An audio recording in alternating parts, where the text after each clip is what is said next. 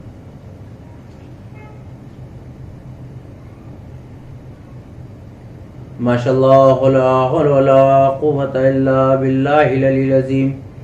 اعوذ باللہ من الشیطان الرجیم، بسم اللہ الرحمن الرحیم، الحمد للہ رب العالمین، الصلاۃ والسلام علی رسولہ الکریم و مولانا مولا الثقلین جد الحسن الحسین بالقاسم المحمد وعلی الطیبین الطاہرین وغر المیامین، اما بعد فقد قال اللہ تعالی تبارک فی کتابہ المجید و بیانہ العظیم و فرقانہ الحمید۔ بسم اللہ الرحمن الرحیم، الذین اذا اصابتهم مصیبۃ قالوا انا للہ و انا الیہ راجعون۔ صلوات محمد وعلیہ۔ بسم اللہ الرحمن الرحیم، اللہم کل ولیک الحجۃ بن الحسن صلواتک علیہ وعلی آبائہ فی ھذہ الساعۃ فی کل ساعۃ ولیا وحافظا وقائدا وناصرا وذلیلا وعینا حتی تسکنوا وارزقا طوعا وتمتعوا فیہا طویلا۔ ایک بار آپ لوگوں سے گزارش ہے کہ مرحوم کے سال ثواب کے لیے سورہ الحمد اور 3 بار سورہ قل اللہ کی تلاوت فرمانے کے بعد مرحوم سید رضوان حسین منٹو ابن سید رفیق حسین کی روح کو ارسال فرما دیں۔ بسم اللہ الرحمن الرحیم، الحمدللہ رب العالمین الرحمن الرحیم مالک یوم الدین ایاک نعبد و ایاک نستعین اهدنا الصراط المستقیم صراط الذین انعمت علیہم غیر المغضوب علیہم ولا الضالین۔ بسم اللہ الرحمن الرحیم، قل اللہ احد اللہ الصمد لم یلد ولم یولد ولم یکن له کفوا احد۔ قل اللہ احد اللہ الصمد لم یلد ولم یولد ولم یکن له کفوا احد۔ قل اللہ احد اللہ الصمد لم یلد ولم یولد ولم یکن له کفوا احد۔ اللہم صلی علی محمد۔ ناظرین، پروردگار بصدقہ چودہ معصومین اس ماہ رمضان میں اس مرحوم منٹو کی مغفرت فرمائے۔ بڑا مشکل مرحلہ ہے اس لاک ڈاؤن میں اپنوں کا اس دنیا سے چلے جانا بھی۔ کم سے کم جب یہ حالات نہ تھے، اگر کوئی اپنا جایا کرتا تھا تو دل کھول کے اس کو پرسہ دے لیا جاتا تھا، اس کے یہاں تعزیت کے لیے پیش ہویا جایا کرتا تھا، اس کے گھر والوں کے خانوادے کے ساتھ قبرستان تک چلے جایا کرتے تھے۔ 100 یم پنجم 10واں 20واں 40ویں کی مجلس میں سب بیٹھنے کے بعد فاتحہ پڑھا کرتے تھے، مرحوم کے ورثاء کو پرسہ دے لیتے تھے۔ میں جب لاک ڈاؤن میں مجلس کوئی پڑھتا ہوں تو مجھے کربلا والوں کا بڑا خیال آتا ہے، آنے کو تو ویسے بھی خیال آتا ہے، لیکن ایک ہلکی سی مصیبت، ایک ہلکی سی جھلک مجھے محسوس ہوتی نظر آتی ہے کہ جب لاک ڈاؤن میں کوئی اپنا ہم سے جدا ہو جاتا ہے، کیونکہ ہیں سب موجود اپنے، مثلا منٹو میاں بڑے فعال تھے، مرحوم اللہ ان کی مغفرت فرمائے علی گڑھ میں، اور مگر ہم بھی ان کے گھر پرسہ دینے نہ پہنچ سکے اور نہ ان کی میت تک میں شریک ہو سکے۔ بالکل کربلا والوں کی مصیبت یاد آتی ہے۔ ذرا محسوس کیجئے، آج جب کوئی اپنا اس دنیا سے جا رہا ہے تو ہم موجود ہونے کے باوجود بھی اس کے جنازے میں شرکت نہیں کر پا رہے، تو کربلا میں جناب زینب صلوات اللہ علیہ پر کیا مصیبت کا عالم رہا ہوگا کہ جب اپنے سامنے میت ہو اور غسل و کفن کے لیے دقت ہو، اپنے سامنے میت ہو اور ہم اس کی تدفین میں شرکت نہ کر پا رہے ہیں. کربلا کا یہ منظر کہ جناب امام زین العابدین پہ جو مصیبت، جناب زینب پہ جو مصیبت، بڑی مصیبتیں کربلا والے پہ رہی ہیں، لیکن کربلا والوں سے ہمیں ایک سبق اور ایک ہمت بھی ملتی ہے کہ پروردگار کی محبت دل میں ہو. اس کے علاوہ اہل بیت علیہ السلام کی تعلیمات پر عمل کرتے ہوئے زندگی ہمیں گزارتی رہنی چاہیے، کیونکہ جب موت کے حوالے سے گفتگو کربلا معلیٰ میں جناب امام حسین علیہ السلام نے کی ہے تو جناب علی اکبر علیہ السلام نے یہی پوچھا ہے کہ بابا کیا ہم حق پر نہیں ہیں؟ تو جناب امام حسین علیہ السلام نے کہا کہ بیٹا ہم حق پر ہیں، اس میں کوئی شک نہیں. تو جناب علی اکبر نے رہتی دنیا تک ایک بہترین پیغام اور ایک میسج یہ دیا کہ بابا اگر ہم حق پر ہیں تو موت ہم پر آئے یا ہم موت پر جائیں، گھبرانے کی اس میں کوئی بات نہیں. ایک صلوات پڑھے محمد والے محمد. اس وقت کے حالات آپ سے پوشیدہ نہیں ہے کہ ہمارے ہندوستان کے کیا حالات ہیں اور کس طریقے سے موتوں پہ موتیں ہو رہی ہیں. ابھی کسی کا 10واں نہیں ہو پاتا کہ تیجا ہے، تیجا نہیں تو 10واں ہے. یعنی آپ یہ لگا لیں میں دہلی میں رہتا ہوں، علی گڑھ جاب ہے، تو اس حوالے سے بھی میں جب بھی صبح اٹھنے کے بعد شہر میں نماز فجر کے بعد فارغ ہو کے تھوڑی دیر کے لیے موبائل اٹھا کے دیکھتا ہوں تو آپ یقین جانیے کہ 2-4 اپنے ملنے جلنے والوں کی خبر آ جاتی ہے. اللہ اس مہاماری کے دور میں اہل بیت کے صدقے میں ہمیں ہمت دے، حوصلہ دے اور جلد سے جلد اس بیماری کو نیست و نابود فرما. نہ جانے کتنی ماؤں سے ان کی اولادیں چھن گئیں، کتنے بیٹوں سے ان کے والدین اس مہاماری میں رخصت ہو گئے، کتنے بوڑھے ماں باپ کا سہارا اس جوانی کے بھرے عالم میں اس دنیا سے چلے گئے. بڑا مشکل ہے، لیکن ہمارے پاس پھر بھی غم اہل بیت علیہ السلام ہے، اپنے والوں کے لیے، ایصال ثواب کے لیے، اپنے مرحومین کی تجدید و تدفین کے بعد ان کو ثواب میں شرکت کرنے کے لیے. ایصال ثواب ہمارے پاس بہت بڑی چیز ہے. قرآن مجید کے ذریعے ایصال ثواب ہے، مجلسوں کے ذریعے ایصال ثواب ہے. اس مرحوم کے ایصال ثواب کے لیے بہت ساری چیزیں ہیں جن کے ذریعے ہم ایصال ثواب کر سکتے ہیں.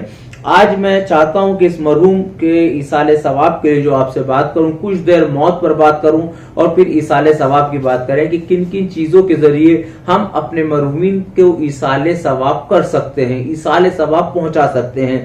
بہترین ایصال ثواب کن چیز کا ہوگا؟ موت ایک ایسی حقیقت ہے کہ جس سے آپ بھی واقف ہیں، ہم بھی واقف ہیں. دنیا کا کوئی بھی مسلک کا ماننے والا ہو، کوئی بھی مذہب کا ماننے والا ہو، کوئی بھی دھرم کا ماننے والا ہو، چاہے اللہ رسول پہ یقین ہو یا نہ ہو، مگر موت پر اس کا یقین ہے. قرآن سنت کو مانتا ہو یا نہ مانتا ہو، مگر موت کو وہ ضرور مانتا نظر آتا ہے. موت ہمارے لیے ایک بہترین ذریعہ بھی کہ ہم سمجھیں کہ موت ہے کیا. ایک دہریہ ہے جو صادق علیہ محمد امام جعفر صادق علیہ السلام کے زمانے میں یہ کہتے ہیں جو خدا کو نہ مانے، اللہ رسول پہ اس کا یقین نہ ہو، تو سمجھے دنیا ہے کیا چیز، کیونکہ ہمیں اس دنیا سے جانا ہے، دوسری دنیا کی طرف منتقل ہو جانا ہے. جیسے کہ ہم آیت میں پڑھتے ہیں انا للہ و انا الیہ راجعون، معبود تیری جانب سے آئے، تیری ہی جانب لوٹ جانا ہے. تو اس کے لوگوں نے سمجھانے والے نے سمجھایا کہ بھائی سمجھو، اللہ رسول کو نہیں سمجھا. اب امام کا کارنامہ اور امام کا خاصہ یہی کہ سامنے والے کے ذہن کے اعتبار سے گفتگو فرماتے ہیں. امام کا خاصیت یہ ہوتی ہے کہ سامنے والے کے ذہن کے حساب سے گفتگو کرے. امام کی خدمت میں اس کو پیش کیا گیا. امام نے پوچھا تم اللہ رسول پہ یقین نہیں ہے؟ کہا نہیں میرا یقین نہیں ہے، میں نہیں مانتا کسی کو. امام نے کوئی بات نہیں. امام نے اس سے پوچھا یہ بتاؤ کیا تمہارا یقین موت پر ہے؟ توجہ فرمائیے گا. کہا تمہارا یقین موت پر ہے؟ کہا میرا یقین موت پر ہے. کہا یہ بتائیے کہ مرنے کے بعد اگر تمہارا یقین موت پر ہے، تم سے اس دنیا کے متعلق سوال و جواب کیا گیا تو تمہارے پاس کیا ہے؟ اور یہ جو لوگ واجبات انجام دیتے ہیں، حرام سے بچتے ہیں، کیا شریعت کے اندر کوئی واجب آپ کو ایسا نظر آتا ہے کہ جس واجب کو انجام دینے کے بعد انسانیت شرمسار ہوتی نظر آتی ہو، پریشانی کا سامنا کرنا پڑتا ہو؟ بلکہ جتنے بھی واجبات اسلام نے رکھے ہیں، تمام واجبات وہ ہیں جو انسانی فلاح و بہبود کے لیے ہیں، انسانی ترقی کے لیے ہیں.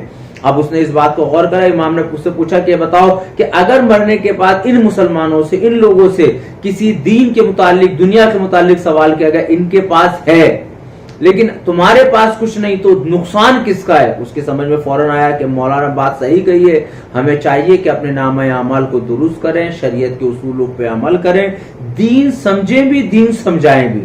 آج جو سب سے بڑی پریشانی جہاں تک میں سمجھتا ہوں چھوٹی سی دنیا میں رہنے کے بعد، چھوٹی سی زندگی میں نے محسوس کی ہے، ہم لوگوں کو دین سمجھا نہیں پائے ہیں. آج دنیا میں دوسرے نمبر کی تعداد مسلمانوں کی ہے. چند منٹ بات کریں گے پھر موت کی طرف چلیں گے. چند منٹ بات کرنا چاہتے ہیں. آج دنیا میں سب سے زیادہ تیزی سے پھیلنے والا کوئی اگر مذہب ہے، کوئی دین ہے، تو اس کا نام اسلام ہے. ایک ریسرچ کے مطابق، دوسری ریسرچ کے مطابق کہ نہیں، دنیا میں دوسرے نمبر پہ تیزی سے پھیلنے والے مذہب کا نام اسلام ہے. ہم دونوں صورتوں سے ماننے کے لیے تیار ہیں، لیکن اسلام ایک ایسا مذہب ہے جو پھیل رہا ہے. میں پوچھنا چاہتا ہوں اپنے ناظرین سے، ہو سکتا ہے میرے علم میں نہ ہو، میرے مشاہدے میں نہ ہو، ہم نے اس چیز کو نہ دیکھا ہو، لیکن آپ میرے بزرگ تشریف فرما ہیں یہاں پر، اور ناظرین کہاں ہیں وہ اس کو دیکھ رہے ہیں، اور جب تک یہ ویڈیو حسینی چینل پہ رہے گی لوگ دیکھتے رہیں گے. میں پوچھنا چاہتا ہوں، کیا اسلام کو کوئی برا کہنے والا آپ کو ملا ہے آج تک؟ غور فرمائے جو بات میں پھر ریپیٹ کرنا چاہتا ہوں. دیکھیے، ایک ہے اسلام، ایک ہے مسلمان. مسلمان وہ ہے جو اسلام پہ عمل کرے. مسلمان جب بنتا ہے جب اسلام پہ عمل کرے. پھر میں لفظ دوہرا رہا ہوں، مسلمان جب ہوگا جب وہ اسلام کے اصولوں پہ عمل کرے، اس نبی کا کلمہ پڑھے، اللہ کی وحدانیت کو مانے، نبی کی رسالت کو مانے، جب وہ مسلمان ہوتا ہے. تو ایک ہوا اسلام، دوسرا ہے مسلمان. آپ نے کیا آج تک اسلام میں خامیاں دیکھی ہیں؟ اسلام میں کمی دیکھی ہے کہ لوگ اسلام کو برا کہتے ہو کہ اسلام میں یہ خرابی ہے، اسلام میں یہ خرابی ہے، اسلام ایسا ہے؟ تو میں بڑے تعجب سے یہ بات اپنے ناظرین کی خدمت میں عرض کرنا چاہتا ہوں کہ جہاں کوئی اسلام میں کمی دیکھتا نظر نہیں آتا، اسلام کی برائی کرتا نظر نہیں آتا، وہیں ہمیں کوئی مسلمان کی تعریف کرتا نظر نہیں آتا، کوئی مسلمان کو اچھا کہتا نظر نہیں آتا. آخر وجہ کیا ہے؟ سوچیں آپ میرے عزیزو کہ لوگ اسلام کی تعریف کرتے ہیں، مسلمان کی برائی کرتے ہیں. مسلمان کی کوئی تعریف کرنے کے لیے تیار نہیں، اسلام میں کوئی خامی نکالنے کے لیے تیار نہیں. تو اس کا ایک نتیجہ، صرف ایک نتیجہ جو میری سمجھ میں آیا، جو میں آپ کے سامنے رکھوں، اس کا مطلب یہ ہے کہ اسلام میں جو کچھ ہے وہ آج مسلمانوں کی زندگی میں نہیں ہے، اور جو مسلمانوں کی زندگی میں پایا جا رہا ہے وہ اسلام میں نہیں ہے.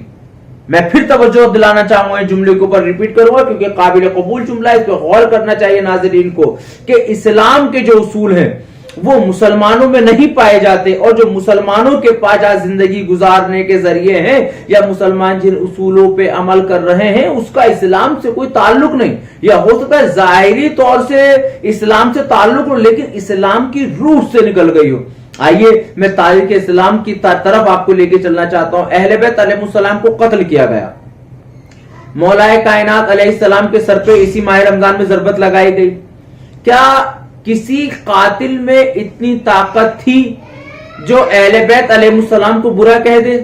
اہل بیت علیہ السلام کے قاتلوں میں اتنی ہمت تو رہی کہ وہ تلوار اٹھا کے امام کو زخمی کر سکے، لیکن امام کے کردار پہ انگلی اٹھانے کی کسی میں ہمت نہیں ہوئی، امام کے کردار کو بدنام کرنے کی کسی میں ہمت نہیں ہوئی، امام کو برا کہنے کی کسی میں ہمت نہیں. حتیٰ کہ ابن ملجم ملعون بھی جب امیر المومنین نے پوچھا کیا میں برا تھا، مجھ میں کوئی خمی تھی معاذ اللہ، تو اس نے کہا نہیں مولا، جہنم جسے اپنی طرف کھینچ رہی ہوں. یعنی پیغمبر اسلام سے لے کر ہمارے 11 امام تک سارے ائمہ نے ایک پیغام دیا کہ زمانے کی پرواہ نہ کرو کہ زمانہ کیا کہے گا، زمانہ کیا کہتا ہے. عزت اور ذلت اللہ کے ہاتھ میں ہے، عزت ذلت اس کے ہاتھ میں، موت و حیات اس کے ہاتھ میں. ہمارا فریضہ یہ ہے کہ تعلیمات رسول، آل رسول، قرآن پہ عمل کرنے کے بعد اپنی زندگیوں کو ایسا بنا لے کہ دشمن ہمیں قتل تو کر دے، ہمارے گریبان پہ حرف نہ اٹھانے پائے، ہمارے دامن پہ دھبا نہ اٹھانے پائے. اور وہ کس وقت ممکن ہے؟ جب اسلام کی محبت دل میں آ جائے. اسلام کی محبت کیسے دل میں آئے گی؟ کہ اگر آپ کا کوئی بچہ مسلمان گھرانے میں پیدا ہوا ہے، ہم مسلمان گھرانے میں پیدا ہوئے، تو اس کو دین سکھائیں، دین کے بارے میں بتائیں دین ہے کیا. آج ہم نے اصول دین رٹا دیے بچے کو، اصول دین 5: توحید، عدل، نبوت، امامت، قیامت. صحیح ہے، اس میں تقلید واجب نہیں ہے اصول دین میں، صحیح ہے، لیکن ان اصول دین کو رٹانا نہیں ہے خالی. توجہ فرمایا، اصول دین یاد نہ کرائیں. توحید، عدل، نبوت یہ خالی یاد کرا دیں بچے نے، بیٹا اصول دین بابا 5: توحید، عدل، نبوت، امامت، قیامت. اب ذرا بچے سے معلوم کرو بیٹا توحید کے معنی کیا ہے، بیٹا عادل ہونے کی نشانی کیا ہے، نبوت کی ضرورت کیوں ہے، امامت کا ہونا ضروری کیوں ہے، قیامت کے آثار کیا ہیں, قیامت کے اعمال کیا ہیں, قیامت میں کیا ہوگا. اگر ہمارے پاس ان چیزوں کی دلیل نہیں ہے تو پھر یہ بالکل رٹے رٹائے ہم مسلمان ہیں. کیونکہ دین جب ذہن کے اعتبار سے معرفت کے ساتھ حاصل کیا جائے گا, اسلام میں پیدا ہوئے کوئی شک نہیں مسلمان ہوئے, کل مولد یولد فطرت الاسلام, ہر بچہ فطرت اسلام پہ پیدا ہوتا ہے. ہم مسلمان گھرانے پیدا ہوئے تو مسلمان ہیں. اتنا کافی نہیں ہے, بلکہ اپنے بچوں کو ہمیں محبت اہل بیت کے ساتھ ساتھ دین سمجھانا ہے. دین سمجھانا ہے, دین ہے کیا, اللہ کی ذات پہ یقین ہونا چاہیے کہ اللہ کی ذات ہے یا نہیں. ان اللہ علی کل شیء قدیر واللہ خیر الرازقین, موت و حیات اس کے ہاتھ میں, عزت ذلت اس کے ہاتھ میں. جب ہم اللہ کی وحدانیت کا اقرار کر لیں گے تو دوسرے خدا کو خود بخود انکار ہوتا نظر آئے گا. جب اللہ کو ہم توحید کے قائل ہو جائیں گے, اللہ کے عادل کے قائم ہو جائیں گے. اللہ عادل ہے, عادل ہونے کی پہچان کیا. میں پوچھنا چاہتا ہوں اپنے ناظرین سے, انشاءاللہ کمنٹس کے ذریعے بتائیں گے میرے ناظرین کہ اللہ کی توحید پہ کیا دلیل ہمارے پاس ہے, ہمارے بچوں کے پاس. ہم نے کتنی دیر اپنے بچوں کے ساتھ بیٹھ کر توحید پہ بات کی. توحید ہے کیا, قل هو اللہ احد اللہ الصمد, سورہ توحید ہے پورا سورہ. اس سورے کی کتنی تشریح ہم نے اپنے بچوں کو سنائی ہے. اس کے بعد عادل کے کیا معنی ہے, عدالت کسے کہتے ہیں. اگر ہمیں یہ پتا ہے تو ہماری زندگی کام ہے. جب ہم توحید اور عدل سے واقف ہو جائیں گے تو اب توحید کا تقاضا یہ ہے کہ نہ عدل ہو, اور عدل کا تقاضا یہ ہے کہ دنیا میں کوئی بھی انسان بغیر ہادی کی زندگی نہ گزارے. دنیا میں جو بھی انسان زندگی گزارنے آئے اس کے پاس ایک ہادی ہو, ایک معلم ہو. جب ہادی کی ضرورت محسوس ہو جائے گی عدل کے ساتھ تو پھر نبوت سمجھ میں آتی نظر آئے گی کہ نبوت ہے کیا. اور جب نبوت آدمی سمجھ لے کہ نبی کسے کہتے ہیں, نبی کا ہونا ضروری کیوں ہے, نبی کے کام کیا کیا ہیں, نبی کس طرح زندگی کو ہماری آسان بنانے کے لیے آئے ہیں, تو جس وقت نبی کی رحلت اس دنیا سے ہو رہی ہے, نبی پاک اس دنیا سے جا رہے ہیں, ہمارے حضور کی آنکھیں اس دنیا سے بند ہو رہی ہیں, اس دنیا سے جا رہے ہیں, تو اب نبوت کے بعد بھی کیونکہ عدل کا تقاضا یہ کوئی ہادی ہو, توجہ فرمائیے گا, عدل کا تقاضا یہ کہ کوئی ہادی ہو. کہ جب دنیا میں کوئی نہ تھا, جب پہلے آدم بھیجے گئے تو یہ کیسے ممکن ہے کہ نبی پاک چلے جائیں اور نبی کے پاس بعد کوئی ہادی معین نہ ہونے پائے. توجہ فرمائیے گا, نبی پاک چلے جائیں, نبی کے بعد کوئی ہادی معین نہ ہونے پائے. جب عدل, اب ہم نے توحید کے بعد عدل کی بات آئی تھی, جب ہم نے عدل کو سمجھ لیا تو عدل کا تقاضا یہ ہے کہ جیسا نبی ہے ویسا وارث ہو, جیسا نبی ہے ویسا وارث ہو. توجہ فرمائے گا, جیسا نبی ہے ویسا وارث ہو, کیونکہ نبی ایک ہدایت دینے آئے. هو الذی بعث فی الامین رسولا منہم یتلو علیہم آیاتہ, نبی ایسا ہو جو آیتوں کی تلاوت کر سکے, تزکیہ نفس کر سکے. اب یہ منصب نبوت منصب علم کا, نبوت منصب ہدایت کا, نبوت منصب سخاوت کا, نبوت منصب انسانیت کا, نبوت منصب رہنمائی کرنے کا. تو اب نبی پاک کے بعد بھی اس مسند پر وہی آئے جو اس کے پاس علم بھی موجود ہو, شجاعت بھی موجود ہو, سخاوت بھی موجود ہو, یعنی جس میں نبوت کی صفات پائے جاتے ہوں. اگر ہم نے اپنے بچوں کو اصول دین یاد کرا دیے ہیں تو وہ سیدھے سیدھے نبوت کے بعد امامت کا مطالبہ کرتے نظر آئیں گے. یہ میں نے ایک مرحوم کے سالے ثواب کے لیے تمیدن آپ کے سامنے جملے کیے ہیں تاکہ اس پہ انشاءاللہ کبھی بات ہو تو مفصل گفتگو. آج اس پہ ہم مفصل گفتگو نہیں کرنی ہے, ابھی ہم گفتگو کرتے چلیں گے. اب جب نبوت کے بعد امامت آ گئی, اب امامت کی ذمہ داری کیا ہے, امامت کو کیا کیا انجام دینا چاہیے. اب امامت کی ذمہ داری وہی رہے گی جو دور نبی پاک میں نبی کی ذمہ داری تھی. اب نبی پاک نے کس طرح کی زندگی گزاری ہے اس کو ہمیں اپنے بچوں کو سنانا چاہیے. اور نبوت کے بعد جب امامت ہماری سمجھ میں آ جائے گی تو پھر سمجھے کہ امامت ہی نے قرآن کے حوالے سے ہمیں بتایا کہ یہ دنیا ایک دن فنا ہونی ہے, دنیا چلی جائے گی, موت آنی ہے. جب موت آئے گی اس دنیا سے چلے جائیں گے تو قیامت آئے گی. قیامت کے بعد اب روز حساب و کتاب ہوگا. اب روز حساب و کتاب جب ہوگا تو ہمارے پاس اعمال ایسے ہونے چاہیے جو روز محشر ہم سر اٹھا کے اپنے امام کی خدمت میں چلتے ہوئے اپنے پروردگار کی بارگاہ میں پہنچ جائیں اور وہاں جا کے اپنا حساب کتاب دے سکیں. یہ موت کی حقیقت ہے, یہ زندگی کی حقیقت ہے. زندگی بہت چھوٹی ہے میرے, زندگی ہمیں بار بار یہ موقع دیتی ہے کہ ہم سدھر جائیں. زندگی بار بار ہمیں یہ پیغام دے رہی ہے کہ ہم اپنی زندگیوں کو بدلیں. زندگی ہمیں بار بار پیغام دیتی ہے کہ ہم دین کو سمجھنے کی کوشش کریں. یہ جب ہمارے قبیلے میں, ہمارے خاندان میں, ہمارے گھروں میں موت واقع ہو جاتی ہے تو آپ نے اس چیز کو محسوس کیا ہوگا کہ غسل و کفن کے بعد ہم تجزیہ جنازہ کرتے ہوئے قبرستان کی طرف چلتے ہیں. میرا دل چاہتا ہے کہ میں اس قبرستان کے حوالے سے 2 منٹ آپ سے زیادہ نہ لوں گا اور پھر اپنی بات کی طرف چلوں گا. تھوڑا سا غور کریں اور پھر اپنے اہل بیت علیہ السلام کی معرفت حاصل کریں کہ اہل بیت ہم سے چاہتے کیا ہیں. قبرستان آپ نے بھی دیکھا ہے, قبرستان میں نے بھی دیکھا ہے, اور میں مرحوم منٹو کے سال ثواب کے لیے جملہ ایک گزارش آپ سے کرنا چاہوں گا کہ اپنے بچوں کو کم سے کم غسل و کفن کے آداب سکھائیں, واجبات بتائیں کیا کیا چیزیں, کیونکہ یہ جو حال عالم ہے اس وقت کورونا جیسی مہاماری کی وجہ سے بڑے جنازے ہیں, بڑے لوگ ہیں. میں نے خود دلی میں دیکھا ہے, نہ جانے کتنے لوگ بغیر غسل کے دفن ہو گئے. ڈر رہے ہیں لوگ, گھبرا رہے ہیں لوگ, ایک وبا مچی پڑی ہے. بہرحال پروردگار اس بیماری کو دور فرما اور ہمیں توفیق دے کہ ہم دین ان تک پہنچا سکیں. ہم اپنے بچوں کو بتائیں کہ بیٹا کفن کتنا لگتا ہے, بیٹا غسل کیسے دیا جاتا ہے, بیٹا نماز جنازہ کس طرح ہوگی, قبر میں کیسے لٹایا جائے گا, اس کی کینچی کس طرح دی جائے گی, تلقین کس طرح ہوگی. صبر و تحمل کے ساتھ کام لیں, دین سکھائیں. میں یہ نہیں کہتا کہ آپ اپنے بچوں کو مولوی بنا دیں, مگر دین اتنا سکھا دیں جو واجبات ہیں وہ کم سے کم اس کو آ جائیں. ہر مسئلے کے لیے مولانا کو فون کرنے کی ضرورت نہ پڑے, توجہ المسائل کے عادی ہو جائیں, دین سمجھنے کے عادی ہو جائیں. تھوڑا ٹائم نکالنے کے بعد قرآن اپنے گھروں میں کھول کے ان بچوں کو پڑھائیں. آپ دنیاوی ترقی چاہتے ہیں, کیونکہ یہ غلط فکر, جہاں تک میں سمجھتا ہوں, میں آپ کی خدمت میں آج عرض کرنا چاہتا ہوں, ایک غلط فکر ہمارے ایک پڑھے لکھے معاشرے کے ذہن میں دے دی گئی ہے کہ دین کی تعلیم اور ہے, دنیا کی تعلیم اور. دین اور ہے, دنیا اور ہے. میری سمجھ میں نہیں آتا کہ یہ آپ کیسے ڈیفائن کریں گے, کیسے الگ کریں گے کہ یہ دین ہے, یہ دنیا ہے. جبکہ میں نے جو تعلیمات رسول علیہ رسول قرآن سے سمجھا ہے, قرآن کہتا ہے کہ مجھ میں ہر خشک و تر کا علم موجود ہے. اب آپ بتائیں قرآن میں دین کا علم ہے یا دنیا کا علم ہے؟ اگر آپ کہتے ہیں دونوں کا علم ہے تو ہمارے چاہیے کہ ہم دونوں کا علم لیں. میں پوچھنا چاہتا ہوں اپنے نوجوانوں سے, ناظرین سے, اہل بیت علیہ السلام کے پاس علم دین تھا, علم دنیا؟ توجہ فرمائے ناظرین, اہل بیت علیہ السلام کے پاس علم دین ہے یا علم دنیا؟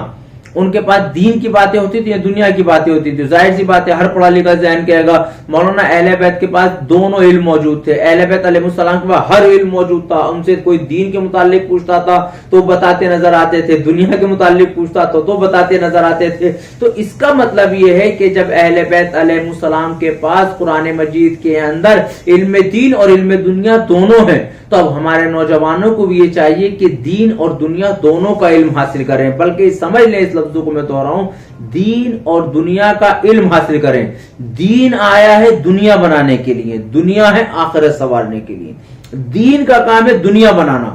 مطلب دین آپ کو بتائے گا کیا واجب ہے کیا حرام, دین بتائے گا کیا غصبی ہے کیا غصبی نہیں ہے, دین آپ کو بتائے گا اس پر عمل کرو اس پہ عمل نہ کرو. تو دین کے بتائے ہوئے اصولوں پر عمل پیرا ہوتے ہوئے جن جن چیزوں پہ دین کہتا ہے انجام دو, انجام دیتے جاؤ گے. دین جن چیزوں سے کہ رک جاؤ, رکتے نظر چلے جاؤ گے, تو انجام دینے سے آپ کی دنیا بنے گی, اور ان برے کاموں سے جن سے دین روکتا ہے رکتے نظر آؤ گے تو آپ کی آخرت سنورے گی. اس کا مطلب یہ ہے دین دنیا بنانے کے لیے آیا ہے, دنیا آخرت میں جواب دینے کے لیے آئی ہے. اب یہ لوگوں نے سوچا چھوڑ دے کہ نہیں مذہب کی تعلیم اپنے بچوں کو نہ دو. میں ایک اکثر مثال اس چیز کی دیا کرتا ہوں, آج میں چاہتا ہوں آپ کے سامنے بھی مثال دوں کہ آپ اپنے بچے کو گاڑی جب لیتے ہیں, گاڑی چلانا سکھاتے ہیں, بچے کو سکھانا چاہیے. کوئی ضرورت کی چیز ہے, کب ضرورت آ جائے. تو کیا آپ کا مقصد یہ ہوتا ہے کہ بچے کو ڈرائیور بنانا ہے آپ کو؟ کیا آپ کا مقصد یہ ہوتا ہے کہ بچے سے مزدوری کرانی ہے آپ کو؟ کیا آپ کا مقصد یہ ہوتا ہے کہ نہیں, بلکہ آپ کا مقصد یہ مولانا ایک چیز ہمارے پاس ہے, گاڑی ہمارے پاس ہے, ہمارے بچے کو آنے چاہیے. نہ جانے وقت بے ضرورت اگر ڈرائیور نہ ہو تو کم سے کم گاڑی چلا کے لے جائے. تو یہی میں کہتا ہوں میرے عزیزو, دین اتنا تو سکھا دو کہ اس کو واجب پتہ چل جائے, حرام پتہ چل جائے, مسئلے مسائل پتہ چل جائے. مولوی نہ بناؤ لیکن دین اتنا ضرور سکھا دو. ایک سلوات بھیجیے محمد وآل محمد. دین جب سیکھ لیتا ہے آدمی تو ایک سکون ملتا نظر آتا ہے. تو میں نے آپ سے گزارش کی تھی, آئیے پھر میں موت کے اوپر گفتگو کرتے ہوئے آپ سے بات کروں کہ موت ہے کیا. موت ہے اس دنیا سے چلے جانا. ہم نے دیکھا ہے کہ جب ہمارے جنازے رکھے ہوتے ہیں, کسی کی موت واقع ہو جاتی ہے, تو آپ اور ہم دونوں قبرستان کی طرف جاتے ہیں یا نہیں جاتے؟ جانا چاہیے. شریعت کہتی ہے لا الہ الا اللہ محمد رسول اللہ علی ولی اللہ, یا تکبیر بلند کرتے ہوئے جو نماز میت کی تکبیریں وہ, یا میت کے لیے استغفار کرتے ہوئے تشییع جنازہ کریں, قبرستان تک جائیں. اب یہی قبرستان تک جاتے ہیں تو آپ بھی قبرستان میں ہوتے ہیں، مردہ بھی قبرستان میں ہوتا ہے، مردہ ہمارے کاندھوں پہ قبرستان جاتا ہے اور ہم بھی قبرستان پہنچ جاتے ہیں۔ کبھی آپ نے غور کیا ہے کہ اس مردے میں اور ہم میں کیا فرق ہے؟ بھائی قبرستان تک مردہ بھی پہنچا ہے اور قبرستان میں ہم بھی موجود ہیں، مردہ بھی قبرستان میں ہے، ہم بھی قبرستان میں، اس مردے میں اور ہم میں کیا فرق ہے؟ یہی سوال جب امیر المومنین علیہ السلام نے پوچھا کسی سے، پوچھنے والے سے کہ یہ بتاؤ اس مردے میں، توجہ فرمائے ناظرین، اس مردے میں اور آپ میں کیا فرق ہے؟ تو بتانے والوں نے بتا نہیں پائے تو امیر المومنین سے کہا کہ مولا آپ یہ ہماری تعلیم فرمائیں، آپ مشکل کشا ہیں، مولا آپ ہمت دیں، مولا آپ تعلیم دیں۔ تو مولانا نے فرمایا بہترین پیغام ہے موت کے حوالے سے، میرے سنیے، اس قبرستان تک جاتے ہیں نا، اب مولا کائنات علی ابن ابی طالب علیہ السلام ارشاد فرماتے ہیں کہ اس مردے میں اور ہم میں صرف ایک فرق ہے، اس مردے کو جس کو ہم اپنے کاندھے پہ قبرستان تک لے کے آئے ہیں، آج قبرستان میں چھوڑ کے جا رہے ہیں مگر ہم اپنے پیروں سے واپس جا رہے ہیں، اس مردے میں ہم میں یہ فرق ہے کہ اس مردے کے پاس اب مہلت نہیں ہے اپنے کیے ہوئے گناہوں کے ازالے کی، اس مردے کے پاس اپنی غلطی سدھارنے کا موقع نہیں ہے۔ وہ امیر المومنین بہترین پیغام دے دیا، لیکن جو قبرستان تک آئے ہیں اور قبرستان سے واپس جا رہے ہیں، ان نوجوانوں پہ، ان بزرگوں کو تشییع جنازہ کرنے والوں کے پاس آج مہلت ہے، ورنہ قبرستان مردے نے بھی دیکھ لیا ہے، قبرستان ہم نے بھی دیکھ لیا ہے، بس مردہ یہیں رہ کے ختم ہو جائے گا۔ ہم چاہیں تو اپنے گناہوں کا ازالہ کر سکتے ہیں، غلطیوں کا ازالہ کر سکتے ہیں۔ ایک صلوات پڑھ دیجئے محمد و آل محمد۔ ہمیں سمجھنے کی ضرورت ہے کہ ہم دین کو سمجھیں، ہم کتنی غلطیاں کر جاتے ہیں آج اپنی زندگی میں، ہمیں پتہ ہی نہیں، کتنا کا دل دکھا دیتے ہیں ہمیں پتہ ہی نہیں، ہم ایک دوسرے سے معافی مانگنے کے عادی نہیں۔ ماہ رمضان چل رہا ہے، تلاوت قرآن مجید کریں میرے عزیزو، تلاوت قرآن مجید کے ذریعے میں چاہتا ہوں کہ تلاوت قرآن مجید معنی سمجھتے ہوئے کریں، سمجھنے کی کوشش کریں قرآن ہم سے بات کرنا کیا چاہتا ہے، قرآن ہم سے کہنا کیا چاہتا ہے۔ اہل بیت علیہ السلام کی محبت اپنے بچوں کو دلوں میں بھر دیں، ان کو اہل بیت علیہ السلام کی محبت کی تعلیم دیں۔ آج گھروں کے ماحول اس قدر پرآشوب ہو چکے ہیں کہ ہر آدمی اپنے موبائل میں، ٹی وی میں، ادھر ادھر لگا ہوا ہے۔ رشتہ داروں سے ملنے جائیں، صلہ رحمی کریں، کم سے کم اگر ہم دور بھی بیٹھیں تو دور سے بیٹھنے کے بعد اپنے عزیز و اقارب کو فون پہ رابطہ رکھیں، ان کی خیریت معلوم کرتے رہیں، دین کے متعلق معلوم کریں۔ آج ہم بات کرتے ہیں، میں آپ سے کہنا چاہتا ہوں، گزارش کر رہا ہوں، بھائی ہونے کی حیثیت سے گزارش پہ ایک بار عمل کرنے کی کوشش کیجیے گا۔ آج ہم کتنے دیندار ہیں، مجلس سے اندازہ نہ لگائیں، محفلوں سے اندازہ نہ لگائیں، یہ بھی ایک دین کا حصہ ہے، اس سے کوئی انکار نہیں، لیکن اہل بیت کی محبت ہمارے دل میں کتنی ہے، ہم کتنے دیندار ہیں۔ رات کی تاریکی میں جب بستر پہ لیٹ جائیں تو میں گزارش کر رہا ہوں صرف 10 منٹ دین کے متعلق بات کریں۔ آپ یہ پیغام دے رہا ہوں میں آپ کو میرے ذریعے، رات کو جب بستر پہ لیٹیں تو کسی امام کے متعلق بات کریں، کسی امام کے بارے میں سوچیں، قرآن کے بارے میں سوچیں۔ کیا ہم 10 منٹ امام پہ بول سکتے ہیں؟ کیا ہم 10 منٹ قرآن پہ بول سکتے ہیں؟ آج ہم شیعان حیدر کرار پناہ مجلس سے کرتے ہیں، اللہ ہماری توفیقات میں اضافہ کرے۔ ایک سال میں 2 مہینہ 8 دن ماہ محرم الحرام، یہ چند پیغامات مرحوم کے سال ثواب کے لیے، یہ 2 مہینہ 8 دن ہم برابر مجلس سے کرتے ہیں، دنیا میں کسی بھی کونے میں الحمدللہ 2 مہینہ 8 دن برابر مجلس سے کرتے ہیں۔ ہر مجلس ہماری 1 گھنٹے کی تقریباً ہوتی ہے، یعنی 1 گھنٹے کا لیکچر ہے ہمارے پاس۔ کتنے گھنٹے کا؟ 1 گھنٹے کا لیکچر ہے۔ کتنے دن سن رہے ہیں؟ 2 مہینہ 8 دن۔ اس کے علاوہ 10واں ہے، سویم ہے، 20واں ہے، 40واں ہے، برسی کی مجلس ہے، ایک مجلس کے بعد دوسری مجلس، دوسری مجلس کے بعد تیسری مجلس، برابر مجلس ہم انجام دے رہے ہیں۔ ان مجلسوں کے بعد ہمارے پاس کیا علم موجود ہے؟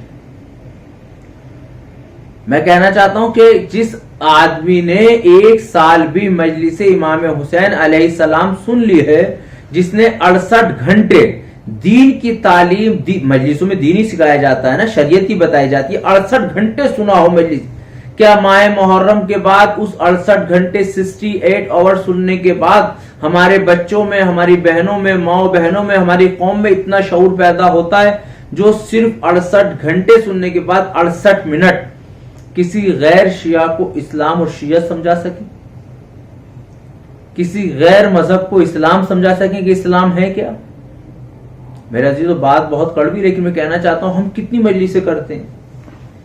آج یہ ان مجلسوں کو ہم کہتے ہیں درسگاہ امام حسین، میری بات سے انکار نہیں کر سکتا کوئی آدمی، کیونکہ یہ وہی باتیں جو ہمارے معاشرے میں اسے درسگاہ امام حسین کہتے ہیں، نوحوں میں سلام میں یہ کہتے ہیں یونیورسٹی ہے، یہ درسگاہ ہے. تو دنیا کی کوئی درسگاہ ایسی ہے کہ جہاں امتحان نہ ہوتا؟ دنیا کی کوئی درسگاہ ایسی ہے جہاں ٹائم ٹیبل معین نہ ہو؟ دنیا کی کوئی درسگاہ ایسی ہے جہاں کا سلیبس معین؟ ایک درد ہے جو میں آپ کے درمیان رکھنا چاہتا ہوں میرے عزیزو. آج ہمارے سینٹرز کے اوپر، ہمارے عزا خانوں پہ ہماری انجمنیں اتنی بڑی بڑی مجلسیں آرگنائز کرتی ہیں، چاند رات سے لے کے 8 ربیع الاول تک برابر پروگرام ہوتے ہیں. پھر بھی امام کی ولادت شہادت پہ ہونا چاہیے. اللہ ان تمام پروگرام آرگنائز کرنے والوں کی توفیقات میں اضافہ کرے، ان کو ہمت دے. لیکن میرا درد ایک چھوٹے بھائی کی حیثیت سے، کیونکہ علی گڑھ کا اسٹوڈنٹ ہوں اور رہا ہوں، تو جو چیز میں نے وہاں سے سیکھی وہ یہی تھا کہ انسان جو چیز کو بھی انجام دے رہا ہے آخر میں نتیجہ دے کہ نتیجہ کیا ہے. اتنی مجلسیں سننے کے بعد بھی اگر ہمارے بچوں میں اتنی صلاحیت پیدا نہیں ہو پاتی کہ وہ 68 منٹ دین کو سمجھا سکیں تو پھر مجلسوں کا فائدہ. دوسری چیز کوئی یہ کہہ سکتا ہے مولانا مجھ میں بولنے کی صلاحیت نہیں ہے. صحیح ہے، بولنے کی صلاحیت ہے، آپ بول نہیں سکتے، لکھ سکتے ہو 68 باتیں. آپ اس کو آزمائیے گا آج مجلس کے بعد، جب سن لیں اس کو تو گھر پہ جا کے آزمائیے گا. اچھا خود ہمیں 68 باتیں کیا دین کی یاد ہو گئیں؟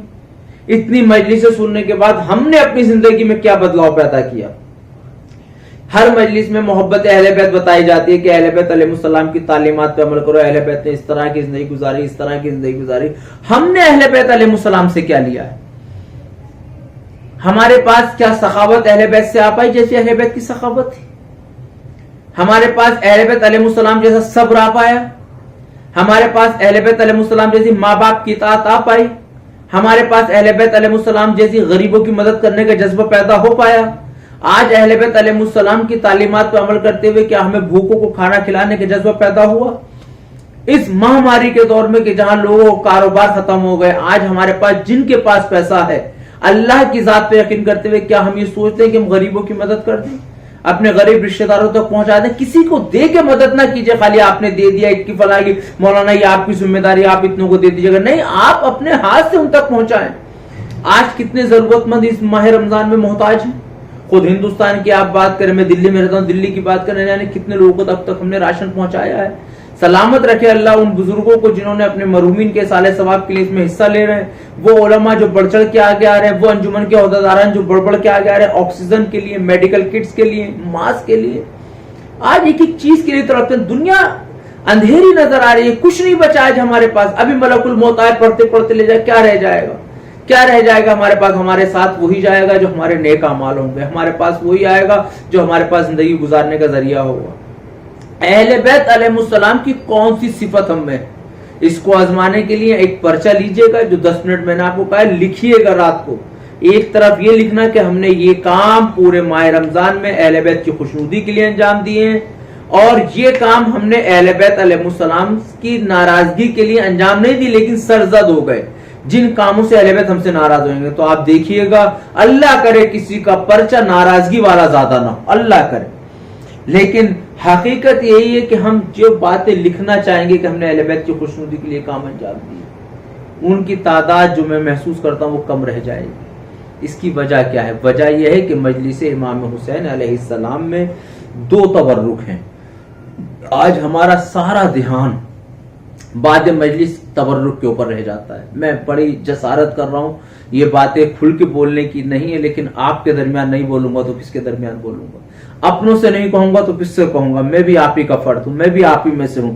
وہ ایک ہو سکتا ہے آپ میری اصلاح فرمائیں، میرا نمبر لے لیں، میرے نمبر پہ کال کر کے بتائیں کہ مولانا عمران صاحب آپ یہ بات غلط کہہ رہے ہیں، ایسا نہیں، تاکہ میری اصلاح ہو سکے. میں غیر مسلموں میں اٹھنا بیٹھنا ہے، غیر قوم میں میرا کاروبار ہے، میں جاتا ہوں، ان سے باتیں ہوتی ہیں، اپنوں کے ساتھ بھی اٹھتا ہوں. تو ایک چیز مجھے محسوس ہوتی ہے کہ شیعہ قوم، آج ہماری قوم مجلس، ماتم، تبرک بے پناہ خرچ کرتی. کرنا چاہیے، مولا اتنا دیں کہ ہم اپنا سارا سرمایہ ایک چیز پہ لٹا دیں. لیکن کیا تبرک کی صورت یہی ہو سکتی جو مجلس کے بعد ہے؟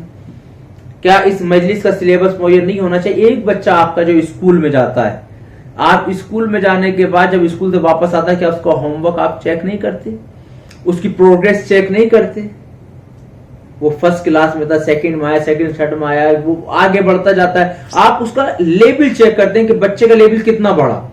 میں پوچھنا چاہتا ہوں دین کا لیبل کتنا بڑھ رہا ہے ہمارے درمیان؟ اتنی مجلسیں سننے کے بعد، اتنے لیکچر ہونے کے بعد، اتنی برابر جو مجلسیں ہو رہی ہیں، آج ہمارے نوجوان بچوں کا لیبل کتنا بڑھ رہا ہے؟ ان کو دین کی معلومات کتنی ہوتی ہے؟ 12 اماموں کے نام تو ان کو یاد ہو گئے، کیا 12 اماموں کی ولادتیں ان کو یاد ہو پائیں؟ 12 اماموں نے کی جو احادیث ان کو یاد ہو پائیں؟ کیا ان 12 اماموں کی اگر ہم بات کریں 12 اماموں کی شہادت کی تاریخ ان کو یاد ہو پائیں؟